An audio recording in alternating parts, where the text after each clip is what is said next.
안녕하십니까. KBC 시사 토크쇼 촌철살인입니다. 윤석열 대통령의 이번 광복절 경축사가 그간의 역사관과 국가관, 안보관의 종합판이라는 해석들이 나오면서 여러 논평들이 이어지고 있습니다. 올해 광복절 경축사에 담긴 의미와 논란을 짚어보겠습니다. 국민의힘은 내년 총선 공천 준비가 한창입니다. 앞서 시스템 공천을 하겠다고 말했지만 여전히 당내 분위기는 반신반의합니다. 더불어민주당은 이재명 대표에 대한 체포동의안 정국을 앞두고 셈법이 복잡해지고 있습니다. 한 주간의 이슈를 속속들이 파헤쳐 촌철살인 분석해보는 시간. 오늘도 국민의힘 천하람 순천갑 당협위원장, 더불어민주당 설주환 법률위원회 부위원장과 함께합니다. 어서 오십시오. 안녕하십니까. 예, 안녕하십니까. 오늘은 시간이 없으니까 바로 첫 번째 주제에 들어가 보겠습니다. 네. 자, 윤석열 대통령 광복절 경축사 의미와 논란이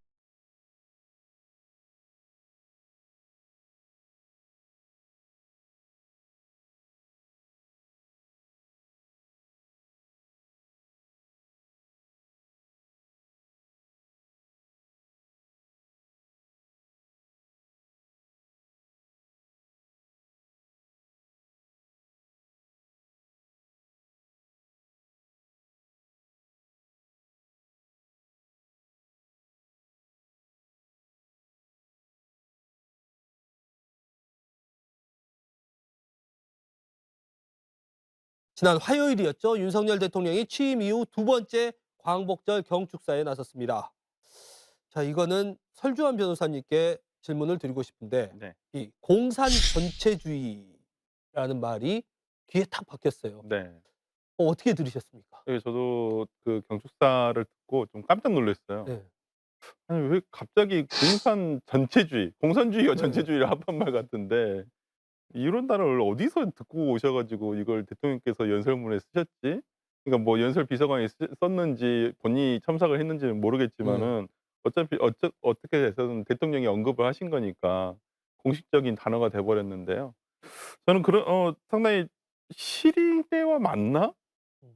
저도 70 년대에 태어나서 네. 80 년대 뭐 어렸을 때는 반공운변대도 나가고 음. 그랬거든요. 그때 정말 이런 내용을 많이 썼었어요. 정말 저 국민학교 다닐 때. 제가 국민학교 다녔으니까.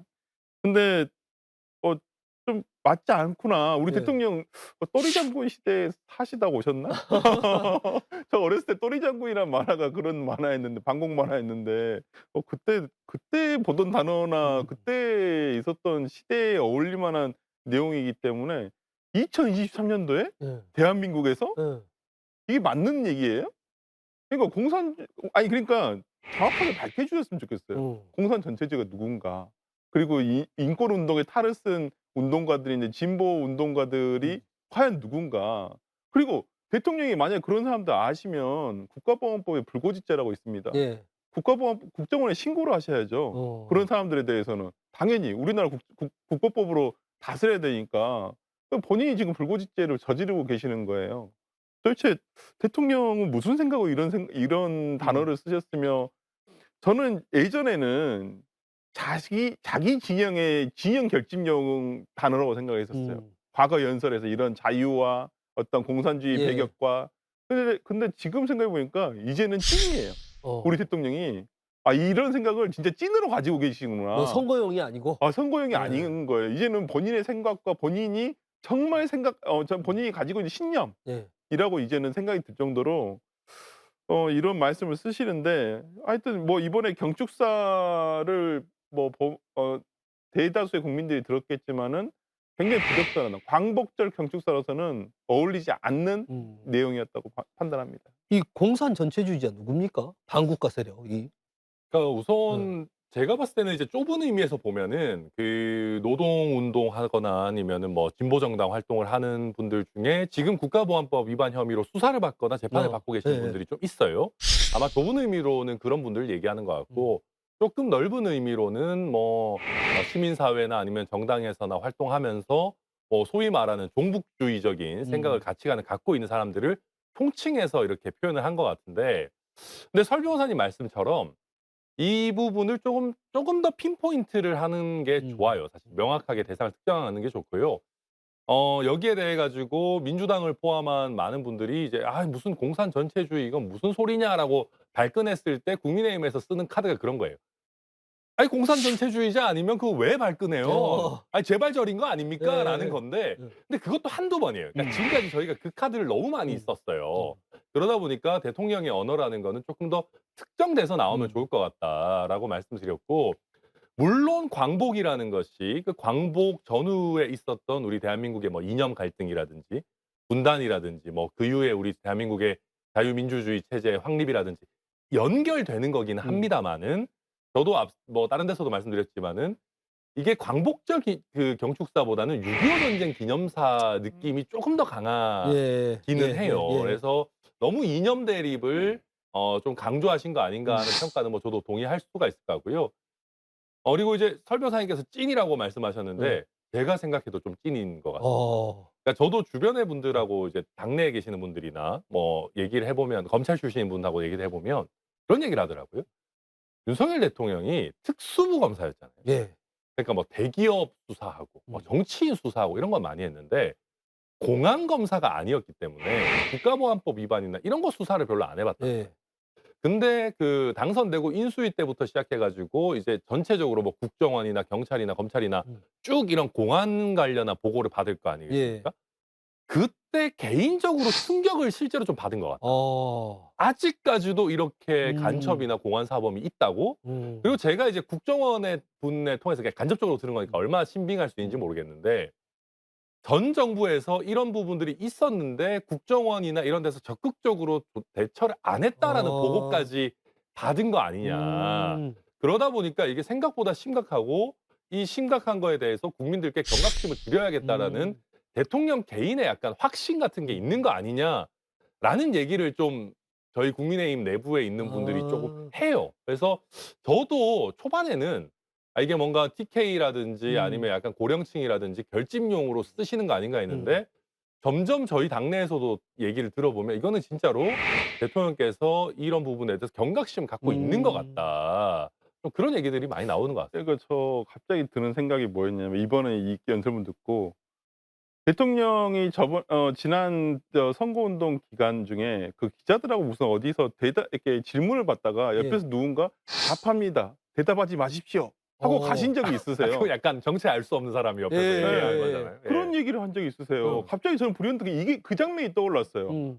아니 그럼 윤 대통령은 그때부터 이러한 기자들이 자기에 대한 불리한 질문을 하거나 뭔가 캐묻는다고 생각하면 이 사람들은 다 배격을 해야 되는 진영의 사람들이라고 생각을 하는 것인가? 그때부터 저런 사람들이 옆에 있었었나? 저는 그런 생각이 좀 들어 가지고 너무 좀 섬뜩했거든요. 예. 이번에 이러한 내용들 듣고. 근데 과거를 되돌려 보니까 대통령이 과거에 후보 시절부터도 굉장히 사상이 경도돼 있었구나 그쪽으로. 좀 그래서 너무 좀 섬뜩하다는 느낌 떠나서 무섭다는 생각까지 들었고 특히나 호남 지역은 과거 이런 빨갱이 논란 김대중 전 대통령이 있었을 시절부터 이러한 그 색깔론으로 해서 엄청난 피해를 많이 본 그래서 트라우마가 지역 좀 있죠. 그럼요. 예, 예. 정신적인 트라우마가 있어요. 그래서 김대중 대통령이 빨갱이라는 소리 그렇게 많이 들으셨는데 예. 북한에다 날아 넘기셨나요?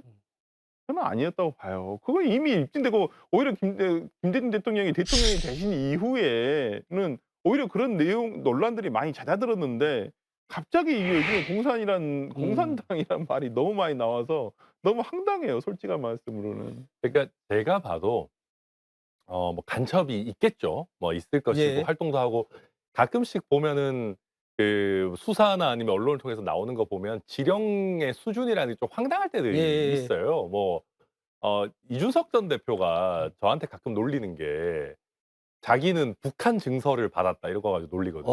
그러니까 뭐 북한 지령 중에 뭐 이준석이 뭐 설치는 거를 뭐 막고 뭐 이런 것도 있었다고 뭐 언론에 난 게 있었나 봐요. 예. 그래서 천 위원장 너는 아직 북한 증서 발급 못 받았잖아. 뭐 이런 식으로 얘기하고 그러는데 그러니까 그런 것처럼 아무래도 이제 북한에서 국민의힘 진영의 정치인들을 좀 흔들고 네. 그런 식의 이제 뭐 지령을 내리고 이게 공개가 되고 뭐 이런 경우들이 좀 있기는 했습니다.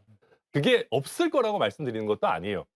그치만 이제 사실 어떻게 보면 우리 국민들의 수준이라는 것이 그게 거기에 휘둘릴 정도인가라는 게 일단 첫 번째가 예. 있고 또 한 가지는 글쎄요. 뭐 민주당의 아주 소수 일부 뭐 주사파 이념에 아직 동조하는 분이 있을지는 모르겠지만은 민주당에 계시는 분들 보면 누구보다 돈을 좋아하시고 자본주의 이 체제를 좋아하시는 분들이기 때문에 이제는 어떤 이런 이념 논란이라는 게 좀 해묵은 게 된 거 아닌가 생각하긴 합니다.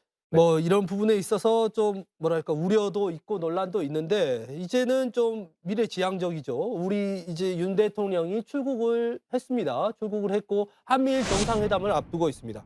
이 정상회담을 앞두고 있는 곳 캠프 데이비드라고 해서 예전에 이명박 전 대통령이 그 골프 카트 몰던 곳 네. 그리고 굉장히 좀 역사적 유서가 깊은 곳 음. 이곳에서 뭔가 큰 틀의 한미일의 관계에 변화가 있을 것이다라는 기대감도 있는데 우리 설 변호사님은 어떻게 보시나요? 그리고 지금까지 예고되고 있는 부분은 네. 한미일 안보 협력에 대한 네. 내용들이 지금 계속 주된 내용으로 나오고 있고 북한 핵미사일에 대한 어떤 방어를 위해서 한미일 공조 체계 그러니까 이러면 동북아 나토를 새로 만들겠다라는 어떤 소나토 조그만 어떤 지역 어떤 방어를 위한 어떤 지금 회의체를 만들겠다라고 하는 것인데 일단 장소가 가져오는 캠프 데이비드라는 곳이 미국 대통령의 별장 아니겠습니까? 예. 거기서 만난다는 건 아무래도 더욱더 친밀한 뭐 그러한 유대 관계를 계속 이어가겠다. 그리고 친하지 않으면 자기들 친구가 아닌데 별장에 초대할 일은 없잖아요. 그러니까 그만큼 일단 한미일 이 세 개 나라가 과거에 비해서도 뭐 저는 공조가 돈독해졌다고 볼 수도 있겠지만은 다만 쪼금 한 가지 우려스러운 건 뭐냐면 너무 지금까지 윤 대통령이 보여준 외교가 뭘 얻어오는 게 없어요. 다 내주고 와요. 이번에도 얼마나 가서 뭘 내주고 올지 오히려 걱정스러울 정도예요. 이번에 경축사에서도 나왔잖아요. 일본에 대한 과거사 언급이 하나도 없었어요. 예. 그러니까 항상 말씀드리지만 대한민국 국민 중에서 일본과의 관계 개선을 하고 일본과 같이 발전하자라는 거에 반대할 국민 저는 단언컨대 한 명도 없다고 봐요. 진짜로. 아니 좋게 지내서 옆 나라와 좋게 지내면서 하는데 다만 일본도 지금도 과거사에 대한 반성을 하지 않고 이번 광복절에 일본 야스쿠니 신사 참배하고. 신사 참배하고 공물 복납하고 총리는. 그리고 오히려 독도에 대해서 일본 외청에서 자기들 나라라고 해요. 그러니까 대한민국이 지금 불법 점유를 하고 있다 지금도 얘기를 하고 있어요. 이러한 상황에서 그런 일본에 대한 과거 사례를 언급조차도 안 한다는 것은 문제가 있다는 거예요. 과거 보수 정권에서도 박근혜 대통령도 이명박 대통령도 전 대통령도 일본의 어떠한 과거에 대한 품행에 대해서는 언급을 하셨어요. 이래서는 안 된다. 지적할 건 지적해야 되는데 그 부분도 부족한 것 같다. 그리고 또 한쪽의 우려는 중국과 이렇게까지 우리가 척을 계속 지는 관계를 또 유지하는 것이 이게 맞냐, 되게 불안해지지 않냐 이런 지적도 있습니다. 근데 이제 우선 일단 캠프 데이빗이라고 하는 장소가 가지는 중요성은 설 변호사님 잘 예. 말씀해 주셨고 근데 중국과의 관계라는 것도 중국도 어찌 보면은 관계 개선을 바라고 있는 면도 분명히 있어요. 예. 그러다 보니까 단체 관광객도 이제는 좀 송출을 개시하고 하는 예. 부분들이 있고 지금 중국도 경제적인 상황이라든지 뭐 여러 안보 상황이라든지 녹록치가 않아요. 예. 그래서 어찌 보면 지속적으로 한국의 손을 앞으로도 내미는 부분들이 있을 겁니다. 그래서 저희도 뭐 미국과의 패권 경쟁에 있어 가지고 새우등 터지지 않는 한에서는 뭐 어느 정도 적절하게 조화 균형을 유지할 필요 있다고 보여지고요. 다만 재밌는 거는 그럼 재계에서 지금 우리나라 경제계에서 미국의 어떤 그 세계 공급 질서에 편입하는 거에 대해서 생각보다 불만이 많이 안 나오거든요. 그게 이제 왜 그러냐면 미국이 사실은 중국 반도체 업체들을 조금 고사시키려고 하는 예. 작전입니다. 뭐 부품도 뭐 어떤 이런 거 설비 같은 것도 수입 못 하도록 하고 중국 입장에서 하고 있는데 이게 어찌 보면 우리나라 반도체 업체들 같은 경우에는 중국이 빠르게 기술 격차를 줄이고 따라오고 있었는데 지금 이 시기를 이용해서 격차를 좀 벌릴 수 있는 기회이기도 하거든요. 예. 근데 큰 틀에서는 그런 기회들이 있지만 제가 바라는 거는 어찌 보면 거기서 조금 우리가 실리를 더 챙길 수 있는 부분들이 있지 않습니까? 그 기간 동안에. 그래서 그런 것들은 우리 기업들이 실리를 좀 더 챙길 수 있게 우리 외교 당국에서 조금 더 신경 써야 되는 부분이라고 보고요. 아까 설 변호사의 말씀 중에 왜 과거 문제는 지적해야 된다라는 부분은 저도 공감하는 게 이게 우리나라가요. 대통령이랑 정부에서 우리 이제 일본이랑 잘 지냅시다 한다고 국민들이 잘 지내는 나라가 아니잖아요. 그렇게 해서 정부가 너무 빠르게 혼자 달려나가면은 오히려 반감이 들거든요. 아니 내가 생각했을 때는 일본이 과거에 대해서 진지한 사과나 통찰도 안 하는 것 같고 그렇죠. 예. 뭐 툭하면 독도하고 갖고 이상한 소리하고 이번에도 보면 기시다 국내에서 인기 떨어지니까 야스쿠니 가 가지고 뭐 참배하고 복납하고 막 이러고 예. 있는데 안 된다 이렇게 보십니다. 그래서 저는 좀 아쉬운 게 사실 캠프 데이빗 가면 화해 분위기 엄청 많이 될 거잖아요. 그러면 캠프 데이빗 가기 전에 약간 견제구를 한번 던지고 캠프 데이빗 가셨어도 좋지 않았을까. 어차피 거기서 화해의 장이 그렇죠. 마련될 테니까. 거기서 뭐 안보 네. 협력에 관한 얘기, 미래지향적인 얘기는 뭐 한도 끝도 없이 음. 할 거고 사실은 이번에 그 광복절 경축사 하기 전에 기시다가 야스쿠니 가서 나쁜 짓 할 거라는 거 우리 외교 당국이 알았을 거예요. 예. 그러면 좀 견제구 한 번 정도 던져 놓는 게 오히려 더 좋지 않았을까 하는 아쉬움은 듭니다. 예. 어쨌든 이번 광복절 경축사 그리고 한미일 연대가 좀 아쉬움을 남기고 있는데 또 결론은 기대를 충족시켰으면 좋겠습니다. 자, 다음 주제로 넘어가 보겠습니다. 국민의힘의 공천 문제입니다. 여러 가지 문제가 있는데 일단 10월 재보선부터 가보죠. 김태우 전 구청장을 국민의힘에서 다시 공천을 할 것 같다는 느낌도 조금씩 더 나고 있어요. 그리고 본인도 강성으로 돌아가겠다고 하고 어떻게 좀 전망하십니까? 김나땡이죠, 김나땡. 무슨 말인가? 김태우 나오면 땡큐다. 아, 네. 김나땡. 예. 예. 이거 공천을 받든 아니면 국민의힘에서 무공천화해서 뭐 무소속으로 나오든 뭐 무공천해서 무소속 나오는데 김태우가 예를 들어서 뭐 야당 인물이라고 생각하겠어요. 예. 당연히 국민들은 음. 여당 인물이라고 생각을 하지. 근데 뭐 나오면 현실적인 선거에서는 좋지만은 굳이 나와야 될까? 예. 저는 국민의힘에서도 고민이 많을 거라 생각을 해요. 맞지가 않아요. 예. 일단 상식적으로 맞지도 않고 사리도 맞지 않아요. 아니 자기 잘못으로 보궐선거 지금 재보궐선거를 치르면서 비용을 4,50억 정도가 들어가는 선거를 치르는데 거기 자기가 또 나온다고요? 예. 사면받았다고? 그걸 사면해 준 대통령도 저는 문제지만 사면받았다고 나오려고 하는 김태우 구청장도 참 문제다. 자기가 무슨 정의의 공익 제보자? 아니에요. 대법원 1, 2, 3심에서 이 사람 공익 제보자로 인정해 주지 않았어요, 법원에서. 근데 본인만 스스로 공익 제보자라고 얘기하고 국민의힘 있어요. 내부에서도 공익 제보자다라는 프레임을 많이 강화시키려고 하는 것 같아요. 그러니까 그런 의미예요. 지금 이번에 사면 논란이 나온 것도 이게 사면이 있기 몇 달 전부터 이런 논리가 있었어요. 아니 김태우는 조국을 오히려 저격한 사람 아니냐. 그래서 공익 제보가 아니냐. 네. 그러지 않아요. 이 사람이 뭐 여러 가지 진짜 뭐 그냥 뭐 다 가지고 싸들고 와서 이렇게 폭로해 버렸는데 이런 식으로 하면 안 되죠. 폭로라는 것은 내부 폭로라는 것은 이 사람이 어디다 호소할 데도 없고 정말 이거 다른 데 어디서 뭐 검찰이나 수사기관에다 할 수도 없었을 때 내부 폭로를 하는 거예요. 근데 이 사람은 뭐였어요? 이 사람은 본인이 수사관이었어요. 수사관이었고 자기가 경찰로 돌아가서 자기의 비위에 대해서 골프 향정대 받고 사업가들한테 이런 내용에 대해서 지금 어떤 감찰이 될 것 같으니까 다 폭로를 해버린 거거든요. 이게 공익 제보자예요? 그러면 앞으로 다 공익 제보자죠. 이런 식으로 하면. 아니 국가 사법 시스템이 있잖아요. 거기에다가 자기가 맡겨야죠. 근데 그걸 안 하고 자기가 무조건 폭로를 한다? 저는 맞지 않다고 보고요. 저는 하여튼 뭐 김태우 구청장 뭐 사면해 준 대통령도 그냥 사면 받은 김태우 씨가 다시 나온다는 거에 대해서는 국민들을 농락하는 거예요. 진짜. 예. 그 부분에 있어서는 이제 어차피 국민의힘에서 선택을 해야 될 것 같고요. 또 천 위원장님께는 또 다른 문제. 네. 지난 당대표 선거 나가셨는데 그렇죠. 지금 최근에 그 녹취록이 나왔어요. 시민사회 수석, 강승규 시민사회 수석이 당시 강신업 변호사, 김건희 여사의 팬클럽 회장이기도 하죠. 강신업 변호사의 출마를 좀 자제해 줄 수 있겠냐, 말려줄 수 있겠냐라는 통화 내용이 나왔어요. 그래서 이거 당 선거에 뭐 대통령실에서 이렇게 개입해도 되는 거야? 이런 지적들이 있습니다. 어떻게 그렇죠. 보셨습니까? 안 좋죠. 네. 굉장히 안 좋고요. 이게 이제 약간 국민들한테 거짓말을 한 거잖아요. 그러니까 저는 그렇다고 봅니다. 물론 그것도 좀 이상하지만 대통령실에서 아니 뭐 솔직히 까놓고 말해서 당에서 도와준 게 뭐가 있습니까? 윤석열 대통령이라고 하는 새로운 인물이 와 가지고 우리가 확 해 가지고 대통령 당선도 되고 정권 교체도 된 거 아닙니까? 그러면 대통령 위주로 해서 당 끌고 가겠습니다. 그 당대표나 최고위원이나 그 대통령 위주로 좀 잘 보필할 만한 인물들 하는 게 맞고 우리는 당에도 어느 정도는 의견 내고 개입할 겁니다.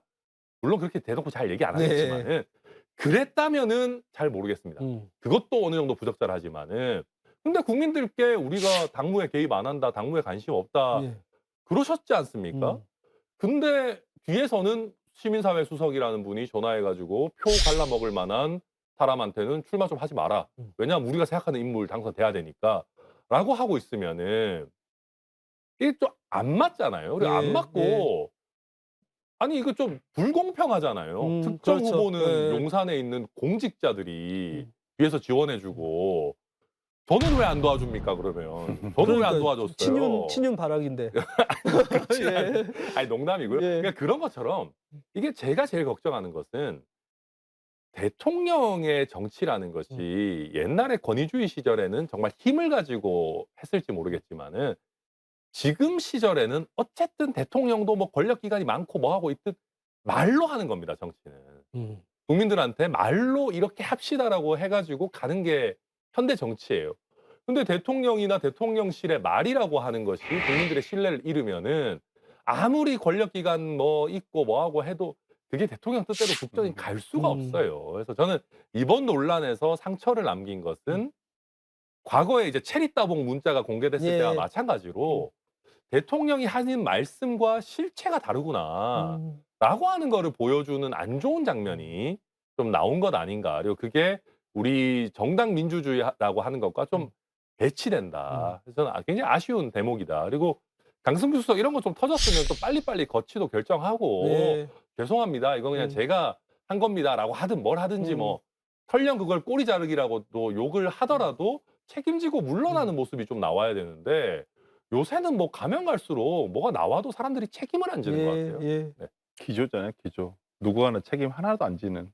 저는 예. 뭐 이 정부의 기조라서 당연히 강승규 수석 대통령 때 잘 따르시니까. 옛날에도 책임 안 졌어요. 뭐 김현미 장관 뭐 이런 사람들 책임 졌습니까 어디? 예, 그 책임지셔야 될 분들이 최근에 또 정치적 행보를 하고 있습니다. 박근혜 전 대통령, 뭐 물론 이제 8.15를 앞두고 나오시긴 했는데 공식 행보를 하셨고, 문재인 전 대통령 최근에 이제 좀 결집한다라는 이런 네. 움직임도 있고, 이낙연 전 대표 지금 광주 전남에 머물고 계시는데 앞으로 계속 강연하겠다라고 밝히면서 또 인터뷰도 응하시고 이런 모습을 보이고 있습니다. 이런 모습들 사실 총선을 앞두고 어떤 새 규합으로 볼 수 있는 건가요? 어떻게 볼 수 있나요? 뭐 일부 그럴 수도 있다고 저는 보입니다. 근데 일부 어떤 게 그런 저는 거고? 이낙연 대표는 당연히 그렇게 할 거라고 예. 그래야만 되는 상황이죠. 왜냐하면 본인의 대권 도전을 지금 이미 시사하고 있는 상황에서 총선에서 어찌 됐건 이낙연 대표를 옹이할 수 있는 민주당 내의 어떤 그룹을 만드는 게 중요하거든요.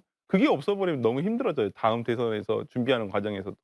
그렇기 때문에 상당히 저는 상당히 뭐 이번에 좀 본인으로서는 새 규합을 하지 않을까 예. 싶겠지만은 전직 대통령들은 좀 그렇지 않으신 것 같아요. 제가 봤을 때는. 문 전 대통령도 아니다. 네, 문 전 네. 대통령도 저는 뭐 본인이 저도 그 말은 취소했으면 좋겠어요. 문 네. 대통령이 잊혀지고 싶다. 아, 이제는 그 말 취소해도 되지 잼버를 않을까. 관련해 가지고 또 SNS에 글을 올리셔가지고. 그건 네. 잘하셨다고 봐요. 잘하셨다. 누구 하나 현 정부에서 책임을 안 지려고 하니까 그래 니들이 맨날 전 정권 찾으니까 네. 그냥 나 나왔다.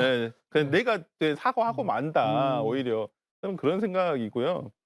그러니까요, 우리 뭐 김건희 여사도 내조만 하겠다는 말 제발 취소했으면 좋겠고, 문재인 대통령도 이제 잊혀지고 싶다는 말씀은 취소하시고 그냥 활동을 하시는데, 물론 뭐 전직 대통령이 정치적인 어떤 영향력을 끼치려고 하지는 않으실 거라고 생각하고요. 박근혜 대통령도 저는 이미 지난 총선에서 평가가 돼 버렸어요. 예. 유영하 변호사의 국민의힘에서 공천도 못 받아버렸잖아요. 예. 그렇기 때문에 저는 뭐 박근혜 대통령의 어떤 정치적 행보는 저는 실제 그게 힘이 없다고 보고요. 뭐 최경환 부총리 같은 경우는 워낙 인물 자체가 걸출해요. 그 지역에서도 워낙 독보적이고 그렇기 때문에 이렇게 뭐 개개별로는 살아서 생활할 수는 있겠지만은 저는 뭐 박근혜 대통령이나 문재인 대통령 전직 대통령들의 어떤 정치적 세력을 만들려고 한다. 근데 그 영향력이 있을 것이다라는 거에는 동의하지 않습니다. 저도 뭐 박근혜 대통령 같은 경우는 이제 그 본인의 모친의 유영수 예, 여사의 예. 기일이시기 때문에 뭐 그거는 좀 그냥 겹쳐서 약간 해프닝적인 것 같고요. 제가 봐도 최경환 전 부총리가 선거운동을 할 때 박근혜 대통령의 도움 받을까? 저는 일부러라도 안 받을 것 같아요. 예. 왜냐하면 이제 박근혜 대통령이랑 같이 있는 모습 나오고 하면 좀 표현이 그렇지만 흘러간 느낌이 예. 너무 나요. 음. 그래서 일부러라도 저는 피할 것 같아서 대구 경북 지역에서도 이제는 박근혜 전 대통령의 정치적인 영향력이라고 하는 것이 뭐랄까요. 대놓고 써먹을 만한 종류의 것은 아니다. 최소한. 저는 그렇게 판단되고 문재인 전 대통령 SNS 같은 경우에는 저는 그걸 보면서 '아 이래서 우리가 대선을 이겼구나. 어. 아 이래서 우리가 정권 교체됐구나.'라는 어. 생각을 했어요. 어떤 이유죠? 어 이게 방금 설 변호사님은 음. 사과를 했다라고 하셨지만 네. 솔직히 이게 읽어 보면 사과가 아니고 현 정부 표현이 그좀 매긴다고 하면 너무 좀 정치 그렇고 공세? 그렇죠. 예. 현 정부를 비판하는 돌려서 비판하는 예. 내용이거든요. 사실을 잘 제대로 읽어 보면. 거기서 만약에 음.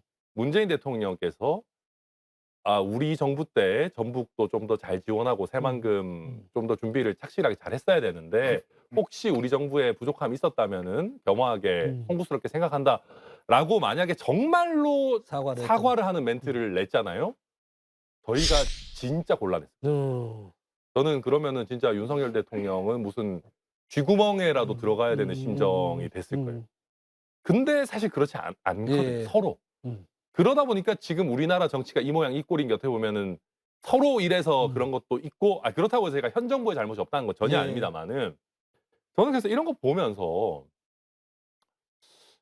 참 문재인 대통령께서는 퇴임 이후에도 역시 이게 본인 그 진영에 대한 어떻게 보면 팬덤을 계속 갖고 가려고 하시는구나. 거기에 흠집 나는 거 싫어하시고 그리고 이 팬덤을 이용해 가지고 뭐 친문 의원들이랑 밥 먹고 뭐 하고 뭐 하셔서 가지고 총선 때 어떻게 활용할지는 모르겠지만은 어쨌든 본인 팬덤을 가지고 정치적인 무게감을 계속 가지고 싶어 하신다라는 게 많이 보이는 것 같아요. 예. 세 번째 주제로 좀 넘어가 보겠습니다. 이재명 대표와 관련한 주제인데 자 이재명 대표가 이제 검찰의 조사를 받고 앞으로 이제 남은 관건이라면 체포동의안 네.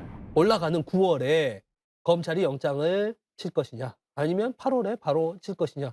민주당 내부에서는 분위기가 어떻습니까? 그러니까 뭐 민주당에서는 칠 거면 네. 8월에 쳐라. 네. 차라리 임시회 때 회기를 뭐 쪼개서라도 뭐 본인 가게끔 동의안 어떤 그 체포 동의안을 처리하지 않도록 하겠다 이런 식인데 만약에 9월 달에 오더라도 저는 오히려 이재명 대표가 그냥 가결해 달라라고 얘기를 하시는 게 예. 오히려 더 본인의 뜻을 관철시키지 않을까. 오히려 당당하게 나가는 모습을 보여주는 것은 아닐까라는 생각이 좀 들어서요. 뭐 당에서도 근데 지금 숫자상으로 계산을 해 봐도 가결될 확률이 굉장히 높거든요, 예. 일단은. 예. 그렇기 때문에 이럴 바에야 차라리 저는 대표가 이재명 대표가 오히려 정치적인 어떤 퍼포먼스라도 보여주는 것이 더 맞지 않겠느냐라는 생각도 합니다. 가결시켜 달라라고 요구를 하는 것이 옳을 것이다. 네. 9월에 오더. 그렇습니다. 그렇지만 민주당 내부에서는 또 이재명 대표는 그렇게 얘기를 하더라도 주변에서 가결시켜야 되겠냐. 하물며 뭐 당원들도 가결시키면 안 된다. 이런 여론도 분명히 있을 거고 가결시킨 의원 찾자. 뭐 이런 움직임도 있을 수 있거든요. 있겠죠. 예. 근데 방금 설 변호사님 말씀하신 게 정답이라서요. 이재명 대표 입장에서는 가결을 당론으로 정하고 가결시켜 달라라고 호소하는 것 외에는 방법이 없습니다. 예. 왜냐하면은 지난번에 그 이재명 대표 체포동의안 표결했을 때 생각보다 이탈표 많았죠. 이탈표가 네. 엄청 많이 나왔어요. 네. 그 무효표 몇 개가 뭐 어떻게 되느냐에 따라 가지고 이거 어떻게 갈지 모르는 예. 굉장히 예상을 뛰어넘는 숫자가 나왔었는데 그건 뭐냐면 많은 민주당 의원들이 속으로 이재명 대표 리스크 터지든 아니면은 법원 가 가지고 구속영장 기각 받아오든 지긋지긋하다. 특히 수도권이나 격전지에 있는 의원들 입장에서는 이것 때문에 지금 내가 당선될지가 떨린다라고 한 사람들이 이탈하는 거거든요. 예. 그래서 이번에 만약에 애매하게 그냥 뭐 당론 안 정합니다 이렇게 가더라도 이거는 가결로 갈 수가 있다. 그 위험을 이재명 대표 모르진 않을 것이고요. 다만 말씀하셨듯이 약간 이제 소위 말하는 개혁의 딸이나 이런 예. 강성 지지층의 지지를 원하는 뭐 정청래 최고위원이나 뭐 장경태 최고위원이나 뭐 이런 분들은 또 거기서 약간 "하면 안 됩니다. 예. 뭐 이재명 대표 우리가 지켜야 됩니다."라고 해서 한 번 정도 그 뭐랄까요? 그 팬덤 장사는 한번 할 겁니다. 근데 팬덤 장사는 하겠지만 그게 대세에 영향을 주지는 않을 것 같다. 근데 이렇게 보여요. 이번에 이재명 대표를 지지하는 쪽에서는 혁신안을 받아들여야 한다고 지금 계속 운동을 하고 있거든요. 지지 소명을. 예. 근데 혁신위의 1호 안건이 뭐였어요? 불체포 특권 포기였어요. 예. 그렇다고 한다면 혁신위의 어떠한 이 마지막 그 안건을 어떻게든 받아들이기 위해서라도 집행부에서도 이 부분에 대해서는 당연히 1호 안건이었던 불체포 특권 포기를 아마 얘기할 것이라고 보이고요. 예. 저는 그런 면에서라면 이재명 대표가 오히려 적극적으로 어떤 가결을 호소하고 뭐 그거에 뭐 이제 만약에 체포 동의안 해야 된다고 한다면 그런 식으로 흘러가지 않을까라는 생각을 해봅니다. 이게 가결이 됐을 경우 그리고 또 뭐 여러 가지를 이제 가정을 해서 여쭤볼 수밖에 없는데 민주당의 상황은 또 어떻게 흘러갈 것이라고 예상을 하신가요? 만약이 아니라 실제로 체포 동의안 들어오면 이번에는 가결이 될 겁니다. 어떤 예. 형태로든. 그러면은 이거는 진짜 대한민국 정치사에 길이 남을 만한 건곤 일척의 영장 실질 심사입니다. 아. 여기서 영장이 인용이 돼서 이재명 대표가 구속이 된다라고 하면은 정말 민주당은 한동안 큰 경랑에 휩싸였다가 어쩔 수 없이 비대위 체제로 전환을 예. 해야 될 예. 것이고요. 근데 만약에 영장 기각이 나온다. 그러면은 이거는 정말 국민의힘 진영에서는 어마어마한 악재고 예. 이재명 대표 체제로 최소한 총선까지는 가는 그런 결과로 이어지겠죠. 사실상 이제 총선을 앞두고 거시적인 관점에서 가장 큰 변수인 이재명 대표의 영장 문제, 이 문제가 이제 이번 달 혹은 다음 달 중에 정리가 될 것으로 보이면서 관심이 모아지고 있습니다. 네, 오늘 두 분과의 이야기는 여기서 마치겠습니다. 저희가 특별 대담을 하나 준비했는데요. 두 분은 여기서 보내드리고 다음 이야기로 넘어가 보겠습니다. 두 분 감사합니다.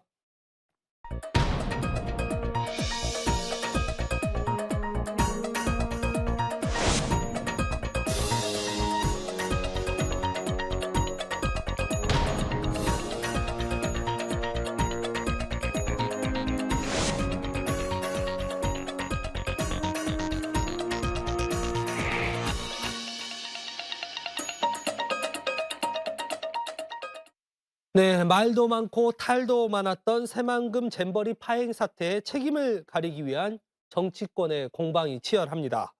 오늘 특별히 마련한 촌철살인 대담에서는 잼버리 파행 사실은 호남의 위기인가라는 주제로 이 문제를 조금 더 큰 관점에서 한번 짚어보겠습니다.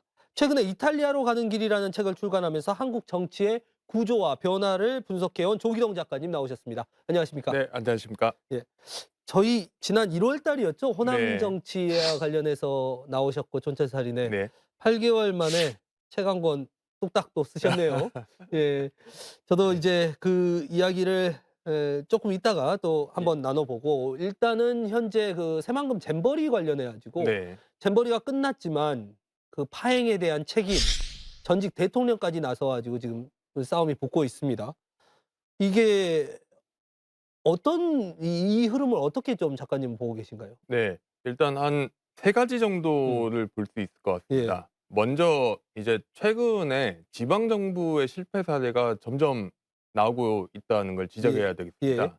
잼버리뿐만 아니라 작년에 강원도에서 레고랜드를 개발하던 중도개발공사가 예. 회사채 지급 불능이 되면서 굉장한 금융시장의 불안 요인을 그렇죠. 안겨다 그때 당연히 주었거든요. 강원도지사가 큰 책임론이 불명지기도 했죠. 이거 올해는 잼버리고 예. 이게 점점 지역 정부의 실패 사례가 이제 나타나고 있는데 사실 레고랜드 사태도 잼버리하고 의 구조는 비슷합니다. 예. 뭔가 하나의 거대 프로젝트를 통해 가지고 지역 경제를 되살려 보겠다.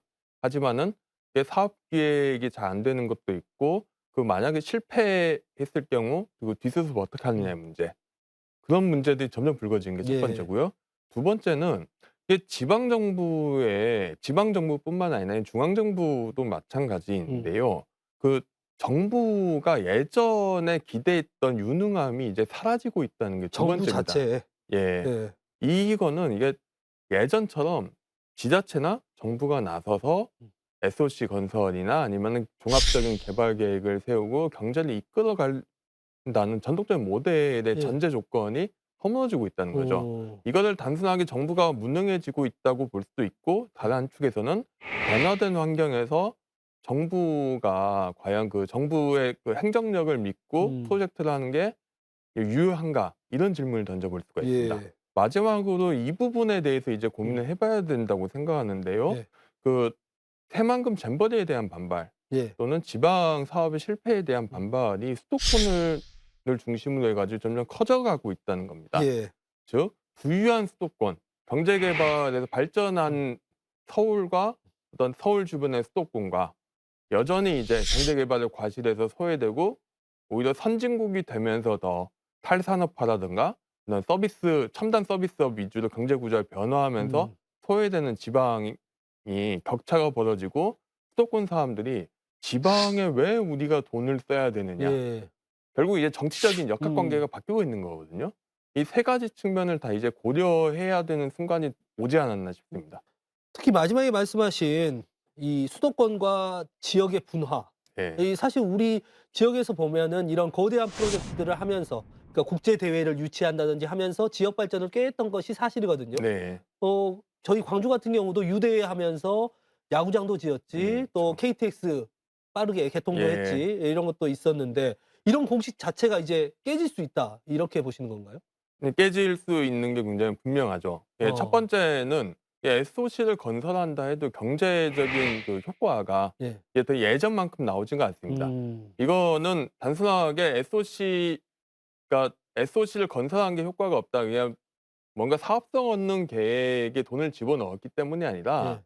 지금 이미 도로나 철도나 항만이나 사회감적 자본은 어느 정도 투자가 굉장히 많이 된 상황입니다. 인프라가 어느 정도 올라와 있다. 올라와 예. 있기 때문에 더 투자해서 그 한계적이라는 말을 쓰는데 경제학에서는 투자를 한 단에 늘렸을 때 효과가 얼만큼 늘어나느냐. 한계 효과가 점점점 감소할 수밖에 없는 순간이 온 거죠. 예. 그래서 대표적으로 나타나는 게 이제 지자체들이 벌이고 있는 공항 건설 경제 아니겠습니까? 그러니까 도로도 철도도 항만이나 포화 상태이기 때문에 공항을 건설하고자 하지만은 결국 공항도 경제성이 낮다는 게 증명이 되는 거. 이게 첫 번째고, 두 번째는 이제 SOC 건설에 누가 돈을 댈 거냐. 재원 마련의 문제겠죠. 예. 이 부분 두 가지 모두 이제 더 이상 예전처럼 중앙정부에서 돈을 내려보내서 사업을 하고 그걸로 경제 발전하기가 힘들어진 지점에 오지 않았나. 이 부분이 호남이 더 뼈아픈 거는 그래도 뭐 수도권 충분히 지금 SOC 사업들 기반이 네. 갖춰져 있고 영남도 그나마 상대적으로 잘 갖춰져 있는데 우리 호남 같은 경우는 그동안 또 소외받고 했으니까 이제 좀 받아보려고 하는데 이제 지금 와서 이 SOC 사업들이 이제 더 이상 유효하지 않다라는 결론에 이르른다면 네. 우리는 또다시 이렇게 도태되는 건가요? 우려스러운데요. 저는 이제 발전 모델을 좀 재점검해야 되지 않을까 싶은데. 호남의 발전 모델을. 호남의 발전 모델 내지는 지역의 발전 모델을 재점검해야 된다고 생각을 합니다. 그러니까 저희가 생각하는 지금 광주의 그 대형 프로젝트라고 하는 것들을 좀 떠올려 보자면 광주형 일자리, 아시아문화정당 또는 어떤 관광 인프라 정비, 노잼 도시에서 유잼 도시로 바뀐다는 말을 흔히 쓰시곤 하는데 모두 다 그 유형 자본 투자 못지않게 무형 자본의 투자가 일단 굉장히 중요합니다. 예. 가령 사업을 어떻게 설계하고 또는 산업 생태계를 어떻게 만들어내고 경영 능력이나 기술 능력 그리고 숙련공들을 어떻게 확보해내고 어떤 세심한 사업 기획 능력 그리고 자본 조달 능력, 관리 능력 이런 무형의 자본들이 이게 이른바 지식 자본이 더 중요해지는 그 산업들인데요. 예. 그러니까 이 산업에 맞춰서 지방의 행정, 지방 정치나 지방 거버넌스가 어떻게 바뀌어야 되는가라는 이제 고민이 시작되어야 되겠죠. 사실은 이제 우리도 발전을 기존처럼 무슨 도로 깔고 항만 깔고 공장 유치하기 위해서 뭐 대규모 토목 공사를 하는 것이 아니라 이제 지식 관련해서 이렇게 가야 한다라는 거고 사실은 우리의 정치 문제도 이제 여기서 다뤄볼 수 있을 것 같은데요. 저희가 지난 대선 때도 그랬고 뭐 지방선거 때도 그랬고 민주당, 국민의힘 다 그랬지만 특히 민주당에서는 어떤 군공항 문제라든지 광주에 뭐 반도체 특화 단지를 만든다든지 이런 지역 발전 공약들을 계속해서 내놨거든요. 이제 이런 것들도 그러면 좀 유효성이 떨어지는 거 아니냐 이런 말도 나올 수 있을 것 같아요. 단발성 기획만으로 할 수 있는 게 점점 없어진다고 생각을 합니다. 예. 대표적인 게 한경공대 사업 예, 같은 것들이죠. 그리고 AI 같은 경우도 결국 AI가 음. 의미하는 거는 그거는 전남대나 광주과기원 같은 대학을 어떻게 세계적인 대학으로 키울 것이냐. 그러니까 인공지능 산업 같은 경우에 기술 산업은 결국 대학이 뒷받침되지 않으면은 성공할 수가 없거든요. 예. 근데 그 전략에 대해서는 아무도 이야기를 안 하잖아요, 지금. 그렇죠. 왜냐면 맹점으로 남아 있죠. 예. 그러니까 지속 가능성이 힘듭니다. 그러니까 사업이 그리고 대부분 이제 굉장히 오랜 기간, 거의 10년 이상의 오랜 기간 동안 중장기 프로젝트를 어떻게 짤 것인가, 이거 어떻게 수행 능력을 담보해 나갈 것인가, 이런 거를 대선 공약형, 대선에 예. 튀어나오는 공약형 사업들을 가지고 개발 사업으로 대체할 수는 없는 것이죠. 예. 그래서 좀 근본적인 형태에서 지역 개발 사업을 어떻게 추진할까에 대한 고민을 이제 해야 된다고 생각을 합니다. 더 이상 그러면 그 어떤 민주당과의 연결고리라고 할까요? 호남에서 그러니까 대규모 어떤 그런 사업들을 민주당이 지원을 해주고 또 민주당은 표로서 이제 호남에서는 민주당을 네. 지원해주는 이런 방식이었는데 이제 그러면은 이 방식도 깨질 수 있다.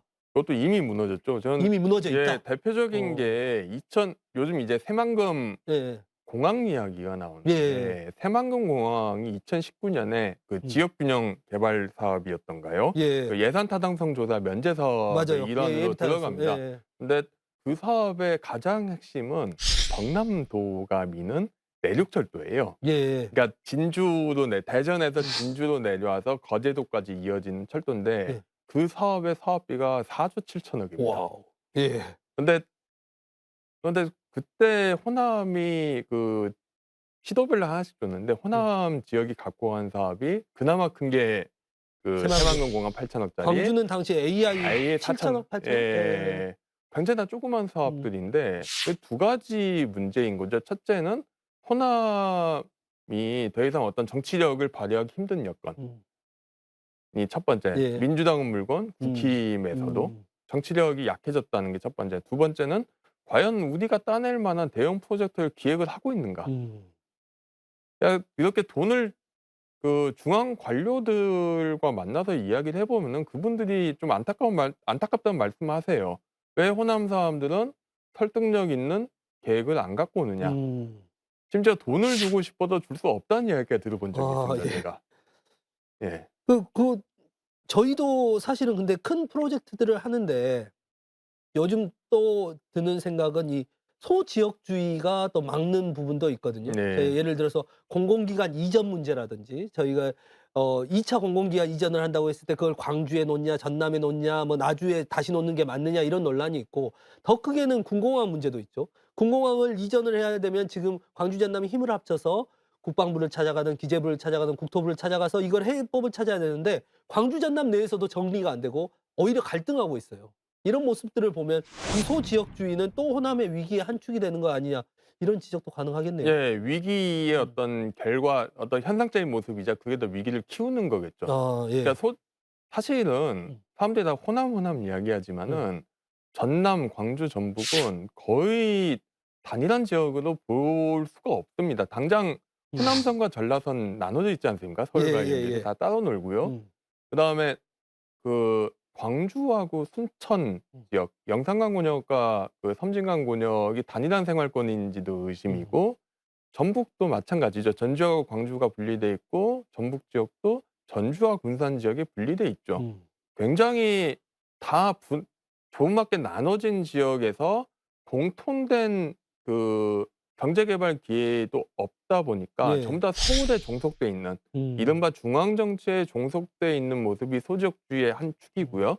두 번째는 지속적인 대규모 프로젝트의 수립이나 어떤 정치력을 발휘할 순간에 아무것도 못하게 되는 결과를 낳습니다. 대표적인 게 메가시티. 메가시티 이야기인데요.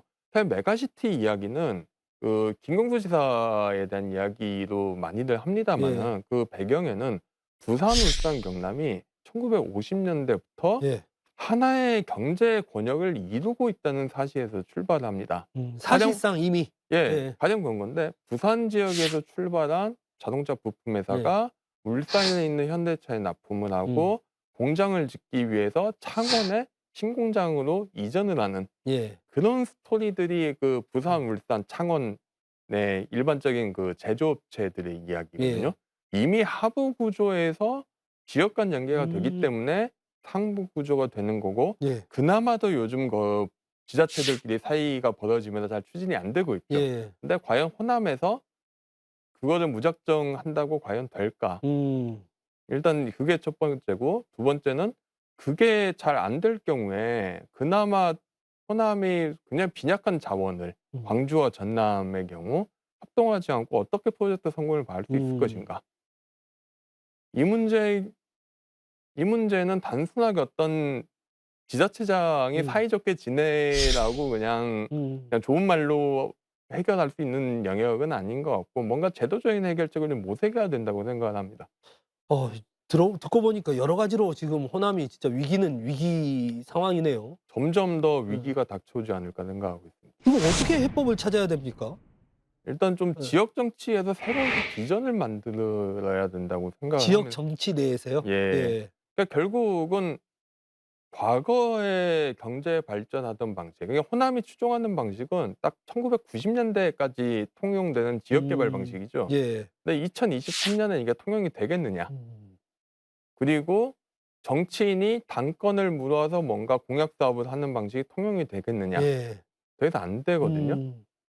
그리고 더 중요한 그렇다면은 우리가 어떠한 형태의 거버넌스를 재구성해서 장기적인 발전 전략을 수립하고 집행할 수 있을 것이냐. 예. 가령 그러니까 광주와 전남이 소적주의 이야기를 하는데 예. 이거를 극복할 수 있는 방법 중 하나는 그 광역청 같은 걸 수립하는 걸 겁니다. 그러니까 광주 전남을 광주하고 한꺼번에 광주, 통과를. 나주 예. 뭐 이런 화성 같은 지역까지 엮어서 예. 그러면 공통된 행정기구를 만들고 협조하게 만들면은 그래도 이렇게 뭔가 지자체장끼리 이제 사실 지자체장끼리 경쟁은 지방선거를 백그라운드 예. 배경으로 삼고 있는 거잖아요. 예, 그렇죠. 그런 걸 좀 극복할 수 있는 방법이 되겠죠. 그런데 그것 예. 또한 이제 제도적으로 예. 광주시장은 광주에서 뽑게 되어 있고 또 나주시장, 담양군수 다 이렇게 되어 있기 때문에 이게 또 연합하기가 또 좀처럼 쉽지는 않더라고요. 각자의 이해관계에 예. 충실히 해야 되니까. 하지만 각자 이해관계에 충실하다 보니까 각자 다 망하게 되는 결과가 지금 나오게 되는 거 아닌가 싶습니다. 이 점에 대해서 좀 고민해야 정말 대오각성하고 위기의식을 가져야 된다고 생각합니다. 또 한축에서는 호남의 유권자들이 민주당에 대한 실망감 또 어떤 무관심 이런 것들이 강화되는 모습도 최근 계속 보이는 것 같아요. 지난 네. 지방선거에서 뭐 37%의 투표율이라든지 아니면 최근에 각종 여론조사에서 호남에서 낮은 민주당의 지지율 같은 경우는 이제 호남과 민주당이 더 이상 이런 좀 뭐랄까 이런 관계들이 좀 느슨해지고 있다 이런 생각도 드는데 앞으로 이런 현상들이 더 강화될 거라고 보시나요? 점점 강화될 거라고 생각을 하는데요. 이 부분은 이제 민주당 자체가 수도권에 있는 저는 상위 중산층이라는 표현을 자주 쓰는데 그러니까 대기업 화이트 칼라, 전문직 그리고 대공장 블루 칼라 일부 고소득자들 이들을 중심으로 한 정당 내지는 수도권을 중심으로 한 정당으로 변화하고 있는 상황이 첫 번째 요인이고요. 예. 두 번째는 결국 이게 지역의 쇠퇴라는 모든 한국의 비수도권 지역이 갖고 있는 그 흐름 속에서 그 적합한 먹고 사는 문제를 해결해 줄 모델을 제시하지 못하고 있는 거죠. 그러니까 이 문제는 국민의힘이 대구 지역에서 겪고 있는 문제하고 굉장히 흡사합니다. 예. 대구에서는 심지어 대구 기초위원회 상당수는 민주당 출신이에요. 2018년부터. 아, 2016년부터. 예. 오. 그러니까 당을 보면은 민주당을 찍지 않지만은 내가 국힘이 싫은데 보수 정당에 대한 싫기보다는 불만이 있는데 그러면 대안을 찾는 거죠. 예. 그런데 저기 똘똘한 애들이 있네. 나 거기 한번 걸어보겠어. 예. 이게 2018년 제가 연도를 헷갈렸습니다. 예. 2018년 지방선거에서 나타난 표심입니다. 그러니까 결국 이런 문제 기존의 지역에서 우월적인 지위를 가지고 있던 정당이 더 이상 지역 주민의 마음을 붙잡지 못하고 있는 현상이 일반적이게 되는 거죠. 대구 같은 경우도 광주만큼이나 사실 정치적 자부심이 없지 않습니다. 예. 그분들도 이제 본인들이 보수의 원류다. 예. 그리고 본인들이 대한민국을 만들었다는 자부심이 있으시거든요. 예. 광주가 갖고 있는 것도 비슷하죠. 민주화를 이끌었던 도시로서. 하지만은 우리가 먹고 사는 문제, 내지는 우리가 발딛고 있는 생활 현장에서 저 정당이 우리를 대변해 줄 것이냐. 이 문제에 대한 회의감이 커져가고 있는 게 지금의 정치에 대한 민주당에 대한 불신이 커져가는 원인 아닌가 싶습니다.